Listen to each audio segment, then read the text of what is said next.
Matthew, you are in the moment just before 9 o'clock. Final day of May, final Sunday of the month, and it feels like the final Sunday of March. Getting ready for a beautiful month of January weather. Okay, enough messing around. Listen, you know where I am, City Hall. Just scootered in here to pick up some bus change. Gonna take the bus home.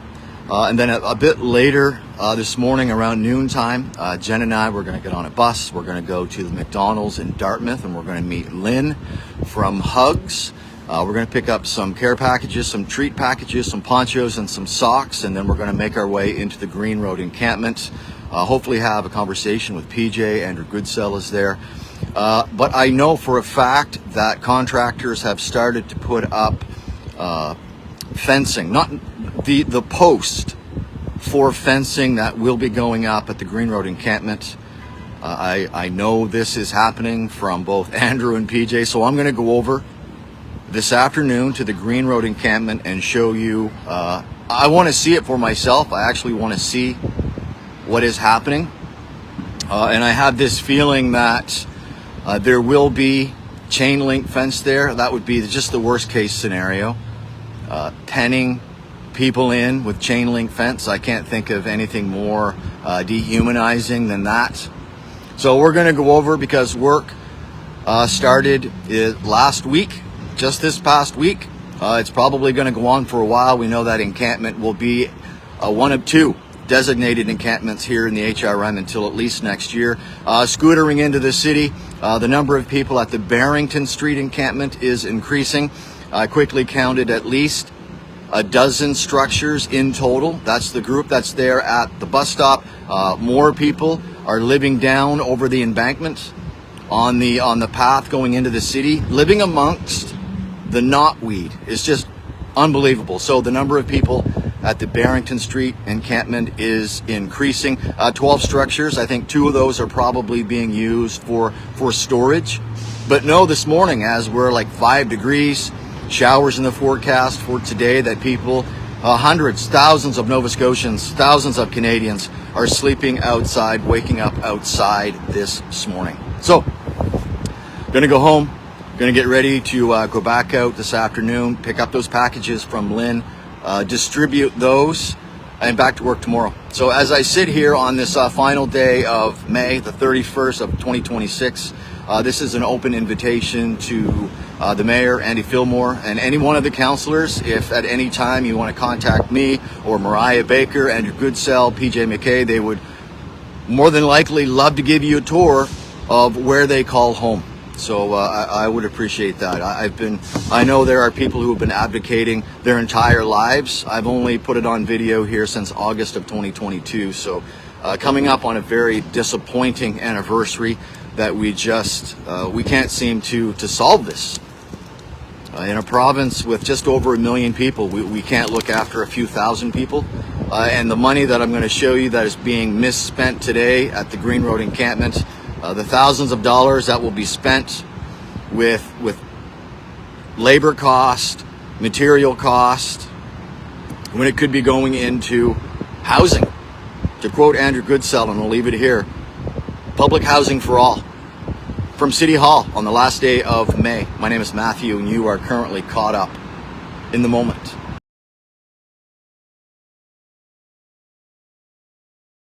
How are you? My name is Matthew. You are in the moment. PJ McKay. We are on remote. Love this. Just like my radio days.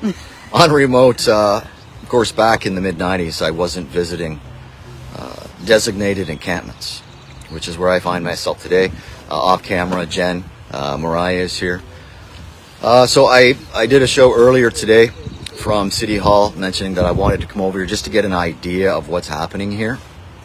But I thought, what better way to explain what's happening here than have someone who lives here. PJ is getting ready for their 3rd summer here at the Green Road encampment. I was here just a few weeks ago. I'm looking around, and to me, it seems like there's more structures here. I said earlier today, there's at least a dozen or so structures at the Barrington Street encampment. Most of those are clustered right there at the bus stop. There's a few more people living amongst the knotweed, the invasive plant, just down over the embankment going into the city. So the numbers are rising. there's some action going on here. A contractor, a city contractor, or just who? I'm going to let PJ explain. There are posts that are being put into the ground in different locations at this designated spot. So I'm just going to let PJ speak to what they're seeing and perhaps what they believe is going to happen. Well, as it is, it's the city people that's putting it in order to have these posts. They're saying it's to help us know our distance of our space where we can have our tent. They have a pole there. They said within 10 feet around that pole is where we can have our tents or whatever we have. Now, what visual, before you explain, we were just kind of thinking about the visual of these poles. What did you say to the individual when they put the pole into the ground? Because I want people to get an idea of what it's going to look like and how it's going to feel. Well, I looked at a couple of them and I said, thank you for giving me a post to tie my dog up on, because it's right in the middle of my space, so my dog can be the guide of the 10 feet. So what they have done, there's probably, we'll say at least a dozen of these fencing posts that have been put in the ground. I'm going to say in probably strategic locations where they, I assume, are going to expect residents here to stay within that pole location, like a 10-foot radius. So to me, seeing these poles, it's no different. It's absolutely zero difference between taking your dog out, like PJ said, and chaining your dog to a pole. The level of the inhumane is just off the chart here in the HRM. Well, they said they're trying to prevent on a lot of tents going up in flames. So they're doing this to try to guide us to keep our distance. Honestly, the way I look at it, there's not as many tent fires as there was at the beginning. I guess people are realizing that burning their tents is not really teaching people lessons. So there's none of that going on anymore. So we're not really that afraid of tent fires unless you're cooking in your tent or something. So what are you afraid of here as you get ready for your third summer at the last two of the designated encampments here in Halifax? Well, what I'm really afraid of is more people coming in. It's going to be fairly crowded again, and a lot of different personalities clashing and raising anxiety and all that with people, and that's when the violence starts. So when was the last time you saw a disturbance at this location? There's disturbance pretty near all the time. Yeah. I was going to say within the last 60 minutes. Well, in the last 60 minutes, I think we can say we were safe. Okay. Mm-hmm. Yeah. Yeah, I mean, and to be honest, we met, and I want to get this out here. This is a good opportunity for PJ to show these up. One of the main reasons that Jen and I came to Dartmouth today, we met with Lynn and Rebecca, the founders of Hugs, Hearts United and Giving Society. And they're going to have more care packages like June 21st around summer solstice. This is some stuff left over from the last. So Jen and I met Lynn and Rebecca at the McDonald's. Picked up, there's ponchos, there's little snack bags, and some socks. So once this show is over, Jen and I, we're going to make our way back over into downtown. We'll see if there's anyone here that may want some of this stuff. So everyone saw that? Yeah. Okay. Third summer here, more people here. We know that this, let's close with this. I always like to ask, I think I've asked you every time that I've had you on camera. We know this designated, and this is another thing why it baffles my mind why they continuously spend money here. Taxpayers' money being spent on a location that we know is going to be closed sometime next year. So where are you in talks with the city, with navigators on what happens to PJ McKay when this encampment closes next year? I'm looking very hard for an apartment so I can be out of here before that time comes. And the actual due date is November of 2027.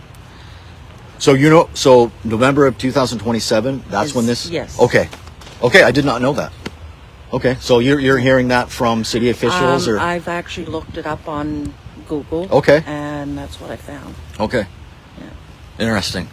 Well, here we are in this last day of May, this overcast, which feels like a March day, and I can guarantee you that even with the date of November of next year, PJ's stressing about what's next.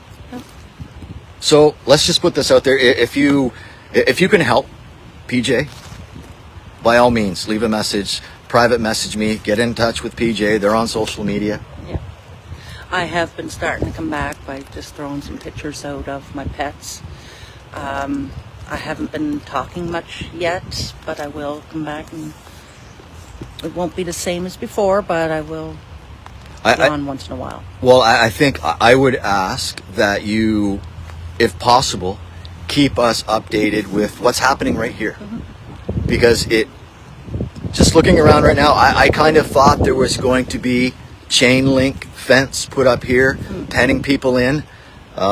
I know when I have no problem saying I'm wrong, but I may have misspoken about that. I don't know. I don't think the work is finished here by any means. I just started like in the middle of last week. But I can guarantee you when things do start to change here, there's enough people here who will let you know. Like, I don't necessarily have to get up off the couch and get transit to come over to Dartmouth. PJ will share it with you. I guarantee you Andrew Goodsell will share it with you as well. So those are the two individuals that I think will keep you updated with what's happening right here. One of the final encampments in the HRM. I always appreciate your time. Anything in closing? Anything you want to say to the politicians? Anything you want to say? I'll put in the note of I have been trying to find an apartment, and my biggest downfall now, I have agreed on letting the camper go if necessary. Oh, wow. But now there's another issue is my dog. There's a lot of places. It's hard to find some place that I can take my pit bull. And I don't want to let him go. Oh, absolutely. I mean, I've known you for nearly 3 years. Yeah. And this is the first that I've heard you say that you're willing to. That's a huge step for you. It is. That's huge. And anyone who has followed PJ's story knows how big of a statement that is. But the pets, for anyone, pets are companions. So like people, they're part of the family. People not finding four walls simply because they have a companion that they care about, where otherwise they may not even be around. We just got to keep people together, whether people together, pets together. That's just a hurdle that just needs to be corrected. Yeah. Too many people are outside that just because they have a heart and they're compassionate towards their pets. So, PJ, thank you. No problem. Did you get enough in? Did you say everything that you need? I know I tend to talk a lot. You're good? I'm good. Okay. Thank you. Thanks again to Hugs. Jen and I, we're going to get back on transit, hand some stuff out, and enjoy the rest of this overcast final day of May. Jen is here. Mariah's here. This is PJ. I'm Matthew. You are currently caught up from the Green Road encampment in Dartmouth, Nova Scotia.